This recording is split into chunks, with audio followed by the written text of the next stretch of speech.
ನಮಸ್ತೆ, ನಾನು ನಿಮ್ಮ ಸಿದ್ಧ ಕಸ್ತೂರಿ ತನಯ. ಇವತ್ತು 7ನೇ ಅಧ್ಯಾಯ ನಿರ್ದೇಶಿಸುವಿಕೆಯ ಬಹು ಆಯ್ಕೆ ಪ್ರಶ್ನೆಗಳನ್ನು ಚರ್ಚೆ ಮಾಡೋಣ. ಮೊದಲಿಗೆ, ಕೆಳಗಿನವುಗಳಲ್ಲಿ ಯಾವುದು ನಿರ್ದೇಶನದ ಮೂಲಾಂಶವಲ್ಲ? ನಿರ್ದೇಶನದ ಮೂಲಾಂಶ ಅಂತಂದ್ರೆ 4: ಪ್ರೇರೇಪಣೆ, ಸಂವಹನ, ಮೇಲ್ವಿಚಾರಣೆ ಮತ್ತು ನಾಯಕತ್ವ ಅಂತೇಳಿ. ಇದು ಪ್ರತಿ ನಿಯೋಜನೆ ಅನ್ನೋದು ಮೂಲಾಂಶ ಅಲ್ಲ. ಹೀಗಾಗಿ ಇದು ಸರಿಯಾದ ಉತ್ತರ. ಇನ್ನೊಂದು, ಅಗತ್ಯತೆಯ ವರ್ಗಶ್ರೇಣೀಕೃತ ಕ್ರಮದಲ್ಲಿ ವರ್ಗೀಕರಿಸಿರುವ ಪ್ರೇರೇಪಣೆಯ ಸಿದ್ಧಾಂತವು ಇವರಿಂದ ಅಭಿವೃದ್ಧಿಪಡಿಸಲ್ಪಟ್ಟಿತು. ಅಂದ್ರೆ ಅಗತ್ಯತಾ ವರ್ಗಶ್ರೇಣಿ ಸಿದ್ಧಾಂತ ಅಂದ್ರೆ ಇಲ್ಲಿ ನೇರವಾದ ಪ್ರಶ್ನೆ. ಅಬ್ರಾಹಿಂ ಮಾಸ್ಲೋ ಅನ್ನೋರು ಇದನ್ನ ಸಿದ್ಧಾಂತವನ್ನ ರಚನೆ ಮಾಡಿದ್ರು. ಇನ್ನೊಂದು, ಈ ಕೆಳಗಿನವುಗಳಲ್ಲಿ ಯಾವುದು ಹಣಕಾಸಿನ ಉತ್ತೇಜಕ? ಅಂತಂದ್ರೆ ಒಬ್ಬ ವ್ಯಕ್ತಿಗೆ ಅಥವಾ ಒಂದು ನೌಕರನಿಗೆ ಹಣವನ್ನ ಕೊಟ್ಟು ನಾವೇನ್ ಮಾಡಬೇಕು? ಪ್ರೇರೇಪಣೆ ಮಾಡಬೇಕು. ಅದಕ್ಕೆ ಬೋನಸ್ ಅಂತಂದ್ರೆ ಇದು ಹಣಕಾಸಿನ ರೂಪದೊಳಗೆ ನಾವು ಇದನ್ನ ಕೊಡ್ತೀವಿ. ಈ ಮುಂಬಡ್ತಿ ಆಗಿರ್ಬೋದು, ಉದ್ಯೋಗ ಭದ್ರತೆ ಆಗಿರ್ಬೋದು, ನೌಕರರ ಭಾಗವಹಿಸುವುದಾಗಿರ್ಬೋದು, ಇವು ಹಣಕಾಸೇತರ ಉತ್ತೇಜಕಗಳು. ಇನ್ನೊಂದು ಕೆಳಗಿನವುಗಳಲ್ಲಿ ಯಾವುದು ಸಂವಹನದ ಮೂಲಾಂಶವಲ್ಲ?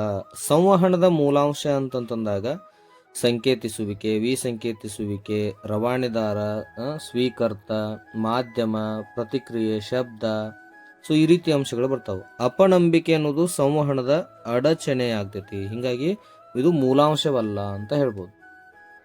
ಇನ್ನೊಂದು, ದ್ರಾಕ್ಷಿ ಬಳ್ಳಿಯು ಡ್ಯಾಶ್ ವಾಗಿದೆ. ದ್ರಾಕ್ಷಿ ಬಳ್ಳಿಯ ಏನಪ್ಪಾ ಅಂತಂದದ್ದು ಅನೌಪಚಾರಿಕ ಸಂವಹನ. ಯಾಕಂತಂದ್ರೆ ದ್ರಾಕ್ಷಿ ಬಳ್ಳಿಯನ್ನು ನೋಡಿದಾಗ ನಾವು ಅದು ಎತ್ತಬೇಕಂತ ಬೆಳೆದಿರ್ತೈತಿ. ಹಿಂಗಾಗಿ ಅದಕ್ಕೆ ನಿರ್ದಿಷ್ಟವಾದಂಥ ಮಾರ್ಗ ಇರುವುದಿಲ್ಲ. ನಿರ್ದಿಷ್ಟವಾದಂಥ ಮಾರ್ಗ ಇರಲಾರ್ದಕ್ಕೆ ನಾವು ಅನೌಪಚಾರಿಕ ಸಂವಹನ ಅಂತ ಕರಿತೀವಿ. ಸಂವಹನದ ಅಡಚಣೆ ಅಲ್ಲ, ಔಪಚಾರಿಕ ಅಲ್ಲ, ಮತ್ತು ಪಾರ್ಶ್ವ ಅಂತೂ ಅಲ್ಲ. ಇನ್ನೊಂದು, ಅಂತಸ್ತು ಕೆಳ ಕಾಣಿಸಿದ ಈ ಅಡಚಣೆಯ ವಿಧದಲ್ಲಿ ಬರುತ್ತದೆ. ಇವು ಸಂವಹನದ ಅಡಚಣೆ ಒಳಗ 4 ಅಡಚಣೆಗಳು ಬರ್ತಾವೆ. ಅದರೊಳಗೆ ಅಂತಸ್ತು ಅನ್ನೋದು ಏನಪ್ಪಾ ಅಂತಂದ್ರೆ ಸಂಘಟನಾತ್ಮಕ ಅಡಚಣೆ. ಯಾಕಂತಂದ್ರೆ ಉನ್ನತ ಹಂತ, ಮಧ್ಯಮ ಹಂತ, ಕೆಳ ಹಂತ ಅಂತ ಬರ್ತಾವೆ ಅಂತಸ್ತುಗಳು ಅಥವಾ ಅಧಿಕಾರ, ಜವಾಬ್ದಾರಿಗಳು, ಅವೆಲ್ಲ ಸಂಘಟನಾತ್ಮಕ ಅಡಚಣೆಗೆ ಕಾರಣ ಆಗ್ತಾವು ಅಂತ ಹೇಳ್ಬೋದು. ಇನ್ನೊಂದು ಸಿಂಪಲ್ ಆದಂಥ ಪ್ರಶ್ನೆ, ನಾರಾಯಣ್ ಮೂರ್ತಿಯವರು ಸ್ಥಾಪಿಸಿದ ಸಾಫ್ಟ್ವೇರ್ ಕಂಪನಿ ಯಾವುದಪ್ಪ ಅಂತಂದ್ರೆ ಇನ್ಫೋಸಿಸ್. ನಾರಾಯಣ್ ಮೂರ್ತಿ ಅವ್ರ ಸಂಸ್ಥೆ ಇನ್ಫೋಸಿಸ್ ಅಂತ ನಾವು ಹೇಳ್ತೀವಿ. ಇನ್ನೊಂದು, ಸಂದೇಶವನ್ನು ಸಂವಹನದ ಸಂಕೇತಗಳಾಗಿ ಪರಿವರ್ತಿಸುವ ಪ್ರಕ್ರಿಯೆಯನ್ನು ಹೀಗೆಂದು ಕರೆಯುತ್ತಾರೆ, ಹೀಗೆಂದು ತಿಳಿಸಲಾಗಿದೆ. ಏನಂತ ಕರಿತೀವಿ ನಾವು? ಈಗ ಒಬ್ರು ಸಂದೇಶವನ್ನು ಕಳಿಸಿರ್ತಾರ, ಅದನ್ನ ನಾವು ತಿಳ್ಕೊಳ್ಳುವಂಗ ಮಾಡೋದು, ಪರಿವರ್ತಿಸುವುದು. ಆ ಕ್ರಿಯೆಗೆ ನಾವೇನಂತ ಕರಿತೀವಪ್ಪ ಅಂತಂತಂದ್ರ ನಾವೇನಂತ ಕರಿತೀವಿ? ಸಂಕೇತಿಸುವಿಕೆ ಅಂತ ಕರಿತೀವಿ. ಅಂದ್ರೆ ಈಗ ನಾವು ಯಾವುದೋ ಒಂದು ಸಂದೇಶವನ್ನ ಇನ್ನೊಬ್ಬರಿಗೆ ಹೇಳ್ಬೇಕಂತ ಅನ್ಕೊಂಡೇವಿ. ಅದನ್ನ ಅಕ್ಷರ ರೂಪದೊಳಗೋ ಅಥವಾ ಸನ್ನೆಗಳ ರೂಪದೊಳಗೋ ನಾವು ತಯಾರು ಮಾಡ್ಕೊಳ್ಳೋದು. ಹೆಂಗೆ ಹೇಳಬೇಕು, ಏನು ಹೇಳಬೇಕು ಅನ್ನೋದನ್ನ ನಾವು ಸಂಕೇತಿಸುವಿಕೆ ಅಂತ ಕರಿತೀವಿ. ಇನ್ನೊಂದು, ಒಬ್ಬ ಮೇಲ್ವಿಚಾರಕನ ಎಲ್ಲ ಅಧೀನರು ಕೇವಲ ಮೇಲ್ವಿಚಾರಕನ ಮೂಲಕವೇ ಸಂವಹನ ಮಾಡುವ ಸಂವಹನದ ಜಾಲಬಂಧ. ಅಂತಂದ್ರೆ ಒಬ್ಬ ಮೇಲ್ವಿಚಾರಕನ ಅಂದ್ರೆ ಎಲ್ಲಾ ಅಧೀನರು ಅವನ ಮೂಲಕವೇ ಸಂವಹನ ಮಾಡ್ಬೇಕು. ಅದಕ್ಕೆ ನಾವೇನಂತೀವಿ?